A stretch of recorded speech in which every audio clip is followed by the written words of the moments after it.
अंमली पदार्थाचं प्रमाण मोठ्या प्रमाणामध्ये वाढतंय। मुंबई विमानतळावर गेल्या वर्षभरामध्ये 11 जणांना अटक करून 63 कोटी रुपयाचं अंमली पदार्थ त्या ठिकाणी तिथं जप्त करण्यात आले। आणि अशाच पद्धतीनं माझ्या रत्नागिरी जिल्ह्यामध्ये सुद्धा कधी नव्हे ते 10 कोटी रुपयाचे अंमली पदार्थ जप्त करण्यात आले। आणि म्हणून हे प्रमाण मोठ्या प्रमाणामध्ये वाढतंय का हे सुद्धा बघण्याची गरज आहे। विदेशी बनावटीच्या दारू असतील, गोवा बनावटीची दारू असेल, ही आपल्याकडे मोठ्या प्रमाणामध्ये येते। अंमली पदार्थाचा राजरोसपणे व्यापार होतोय, याचा विचार आपण सर्वांनी करण्याची गरज आहे। आणि म्हणून हा विचार व्हावा याकरता म्हणून काही मुद्दे मी या ठिकाणी समोर अध्यक्ष महोदय आणलेले आहेत। आपण जर बघितलं असाल तर आपण या ठिकाणी पोलीस खातं, मुख्यमंत्री महोदय माझी विनंती आहे की आता लँडलाईन हा विषय संपला। मी परवांच्या दिवशी सुद्धा अर्थसंकल्पामध्ये हा विषय मांडण्याचा प्रयत्न करत होतो, पण माझी ती वाक्यरचना पूर्ण झाली नाही। लँडलाईन हा विषय संपला, सामान्य प्रशासन पण आपल्याकडे आहे। पूर्वी काय व्हायचं, लँडलाईन हे पोलीस स्टेशनमध्ये, बीडीओच्या ऑफिसमध्ये, तहसीलदाराच्या ऑफिसमध्ये, कलेक्टरच्या ऑफिसमध्ये असायचे। आपण नक्की त्या ठिकाणी फोन केला तर शेवटी आपला फोन त्या ऑफिसमध्ये जायचा। परंतु आता लँडलाईन संपले आणि म्हणून प्रत्येकाच्या खिशामध्ये मोबाईल आलेत। एमएससीबी आपण काही कालावधी, आता पण मोठा एमएससीबी आपल्याकडेच आहे।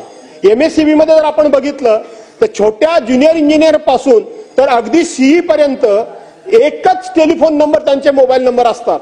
त्यांच्या बदल्या झाल्या तरी त्यांचे मोबाईल नंबर तिथले बदलत नाहीत, कारण व्यक्ती जरी गेली तरी मोबाईल नंबर बदलत नाही। आणि म्हणून माझी विनंती आहे की ही जी महत्वाची खाती आहेत, या महत्वाच्या खात्यांच्या अधिकाऱ्यांचे जरी बदल्या झाल्या तरी त्यांचे मोबाईल नंबर जर आहेत त्याच ठिकाणी जर मिळाले तर आपल्याला लोकांना न्याय देण्याकरता आणि अधिकारी कुठे आहेत त्यांच्याशी संपर्क करण्याकरता सहज सोपा विषय होऊन जाईल। मी आमच्या रत्नागिरी जिल्ह्याचे पोलीस एसपी जे आहेत श्रीयुत कुलकर्णी, अतिशय चांगला अधिकारी आहे, त्यांच्याशी मी बोललो। ते म्हणाले आम्ही रत्नागिरी जिल्हा पोलीस करू शकतो आणि त्यांनी रत्नागिरी जिल्हा पोलीस ही व्यवस्था केलेली आहे। प्रत्येक पोलीस स्टेशनला ती रिंग मारली, तो नंबर फिरवला की तिथला ऑफिसर कुठे आहे ते कळतं। न पेक्षा त्या साहेबाचा मोबाईल नंबर जो कोणी ड्युटी अंमलदार असतो तो देत नाही। आणि म्हणून लोकांना त्या ठिकाणी लोकांचे प्रश्न किंवा लोकांच्या अडचणी तात्काळ सोडवल्या पाहिजेत याकरता म्हणून तिथं काही आपल्याला ताबडतोब लोकेशन मिळत नाही किंवा त्यांना कॉन्टॅक्ट करता येत नाही।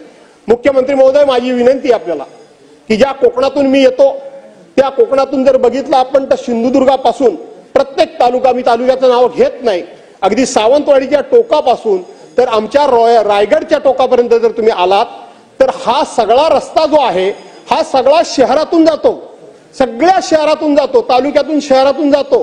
तिथं स्थानिक पोलीस स्टेशन आहेत आणि तरी सुद्धा ही स्थानिक पोलीस स्टेशन असल्यानंतर आपल्याकडे मोबाईल स्क्वॉड जे वापरणारे पोलीस आहेत ते नाक्यावर चौकी आहेत, नाक्यावर चौकी आहेत। माझी विनंती आपल्याला की कोकणामध्ये जाणारा प्रत्येक बहुसंख्य माणूस हा गाडीनं जातो।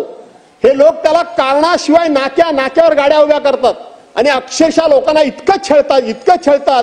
मागच्या वेळेला कोकणातलेच एक राज्यमंत्री आमचे होते दीपक केसरकर, त्यांना मी सांगितलं हे थांबवा, आम्ही जेव्हा गाडीनंच प्रवास करतो कारण दुसरा आम्हाला मार्गच नाही गाडीवर करण्यापेक्षा, आणि रस्त्यावर जाऊन ते पोलीस मदत करण्याच्या ऐवजी अशा लाईनच्या लाईन गाड्यांच्या उभ्या राहिलेल्या असतात, केवळ आणि केवळ वसुली करता। आणि ते लोक मग आम्हाला गयावया करतात, साहेब बघाओ अर्धा तास झालंय आमची पोरं उन्हामध्ये आहेत, आम्हाला उन्हामध्ये लटकवून ठेवलंय, आम्हाला थांबवून ठेवलंय। मुख्यमंत्री महोदय मला असं वाटतं की या संदर्भामध्ये काहीतरी ही संख्या कमी करून, हे चेकनाकी कमी करून आपण या लोकांचा त्रास जर कमी केला तर फार बरं होईल, कारण कोकणामध्ये सातत्यानं गाडीनंच लोक जातात। अध्यक्ष महोदय हे करत असताना आज आपण जर बघितलं तर दुसरा विषय जो आहे तो पाणी पुरवठा विषयावर मी बोलतो। अध्यक्ष महोदय, पाणी पुरवठा मंत्री गेले 2 टर्म त्या पाणी पुरवठ्यावरच आहेत, पाणी पुरवठ्यावरच आहेत। अध्यक्ष महोदय, केंद्र सरकारने जी योजना जाहीर केली ती 2024 पर्यंतच आम्ही हर घर नल जल वगैरे ती जी काही योजना होती ती 2024 पर्यंतच होती। माझ्या माहितीप्रमाणे आता केंद्र सरकार आपल्याला या संदर्भात पैसे देणार नाहीये, आता तरी पैसे देणार नाहीये। त्याला मॅचिंग ग्रँट जी असते 50% केंद्र सरकार द्यायचं, बाकीची राज्य सरकारने द्यायची होती। मी आपल्याकडे बैठक घेतली होती, आपण कबूल केलं की एकूण आमच्या रत्नागिरी जिल्ह्यामध्ये राज्यामध्येच ती परिस्थिती आहे की जिल्ह्यामध्ये फक्त आणि फक्त पाणी योजनेची 25%च कामं झाली। आपण त्या ठिकाणी सांगितलं मी एक एजन्सी नेमतो, चौकशी करतो, चौकशी काही झाली नाही, एजन्सी काही कोण गेलं नाही आणि आता ह्या सगळ्या पाणी योजना कोलमडल्या आहेत। आता आपण 3,875 कोटी रुपये त्याच्यामध्ये बजेटमध्ये तरतूद केलेली आहे, पण यांनी या पाणी योजनांचे प्रश्न काही सुटणार नाहीत.